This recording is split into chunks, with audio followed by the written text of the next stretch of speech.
Here I will be showing how to make um, fermented garlic. This is a very useful recipe for me because I don't eat that much garlic. So if I buy cloves of garlic, it's usually all dried out by the time I'm halfway through it. And this way, you keep your garlic and it lasts for a long time and the flavor mellows out, so then you can add more garlic to your recipe if you want. Also, you can have them as a pill as well. Just take a little bit of one of these cloves of garlic and peel off the casing, chew it, and swallow. Follow it with a little bit of milk or something to mask the flavor. When you try just eating a piece of raw garlic or raw onion, the garlic is worse than the onion. It's fiery. So that the fermentation process really mellows the flavor of the garlic, so it's just not as intense. I've talked with people from other cultures. One of the biggest ones I think that I remember was Iran, and they were saying that sort of fermented garlic is kind of a delicacy or known for health there. I got this recipe, I believe, from Nourishing Traditions. So on to the recipe. The first part is the most time-consuming part, and here what I'm doing is I'm breaking up all of the heads of garlic because you want to get out individual cloves. So I break up the head, and then I sort of separate each individual clove. I don't bother with getting that casing off of each clove simply because it takes too much effort, and also it comes off much easier when you get to the after it's been soaked for a while during the fermentation process. So when you take it off after the fermentation process, that layer is just going to rub right off and you're not going to have any trouble. But I found that if you take a bag of garlic like you get from Myers, I think this is a 1 pound bag maybe, and this is going to make 1 quart or 2 pints of fermented garlic. And also this, when you first start off, it's going to be kind of difficult getting these cloves of garlic apart. But that will get easier with time. It's really the key points of the technique is how to actually break open that head. That's the first sticking point. And then the second is just the most efficient way of separating out all of those cloves. Once you've got the head open, you'll get all the cloves out, no problem. It's just a matter of how long it will take you.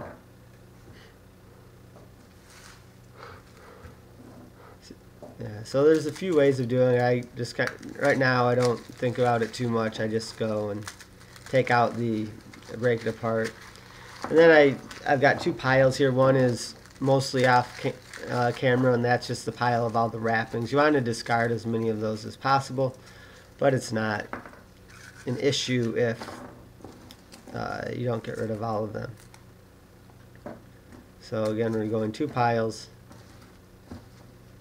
One with the cloves of garlic, one with the husks, and I think it's just easier to separate the cloves first, and then once you've got all of the heads broken up, then put it in the jar.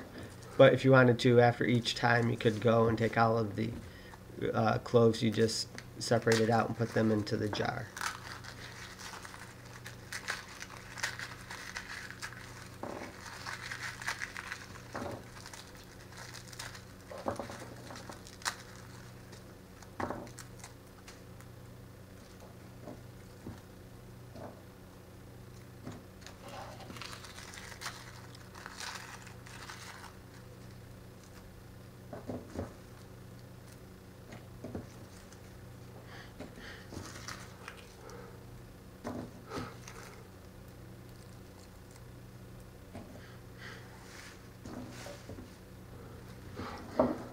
So yeah, we're nearing the end of the bag of garlic, and as you can see, this is the most time-consuming part of the process. It's not too difficult. It just takes a little bit of experience and go through it.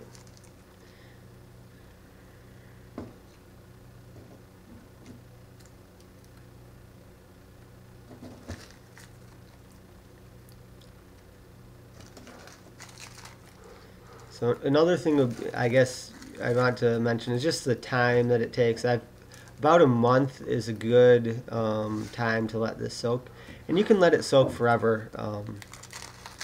I think eventually it's going to turn kind of black. I think I've always used up all of the garlic before it gets to that point, but that's what other people have told me. But it still tastes fine. Maybe even tastes better than it did originally. So so the mixture is going to change color.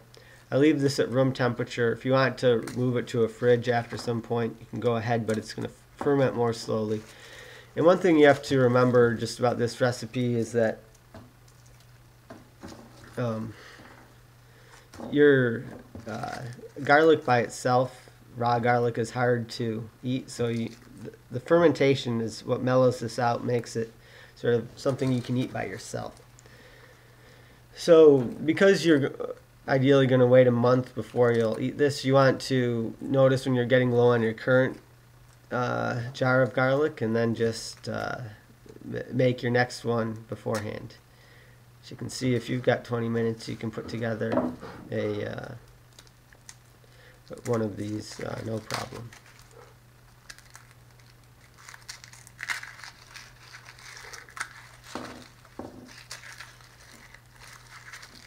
So we're down to our second to last.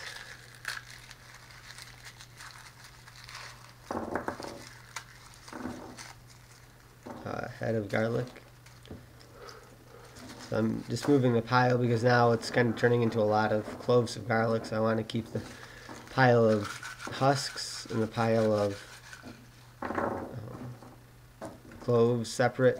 So you saw there what I was doing is when you get some cloves with the husks on them, if you just put a bunch of them in between your hands and kind of rub them together, you shake off a lot of the excess husk. But I don't bother getting all of the husk off. So we're almost to the promised land here. Last clove of garlic is being taken, or head of garlic is being taken apart right now.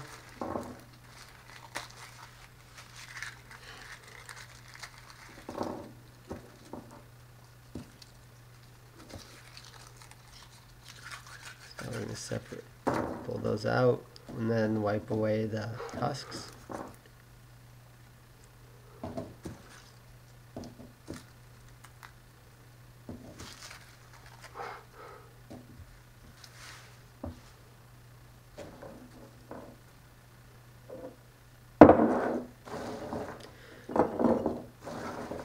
Here I'm just adding it to the mason jar. Made 2 small pint-sized jars. I think that's because I was making them as gifts or whatever. But just making sure to add them evenly. If you're doing a quart, you just add them all into the same one. And occasionally I'll put a rock on top of them to hold it down.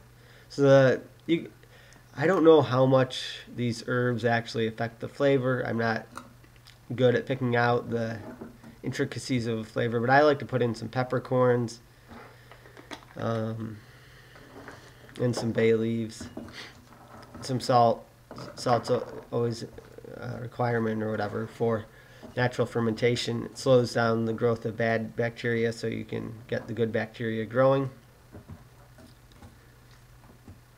But you don't need to put a weight on top. Once the fermentation process has kind of started getting going, then what you'll find is that the garlic's going to stay underneath the water level rapidly. So there. Now we've got all of the cloves inside the mason jars, and I guess I didn't position the camera quite right, so I'm putting in a couple of cloves, cloves. So here, this isn't a clove of garlic, this is a literal clove. And then I've got the peppercorns, so those go in. Sorry about the camera placement here. Again, feel free to spice this up however you would like.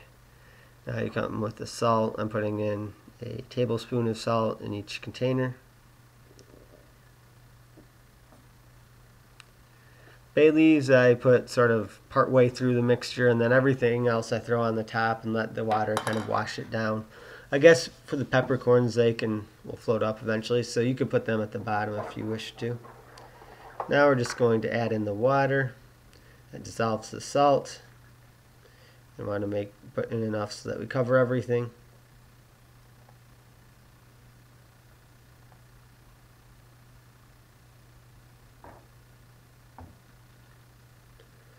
So there we go. That looks pretty good.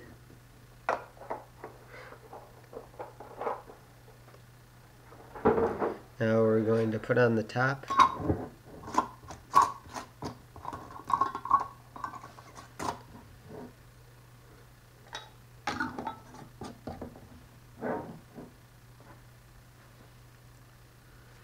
And now what I always do is I'll put some masking tape on top and I write on what I've got in there.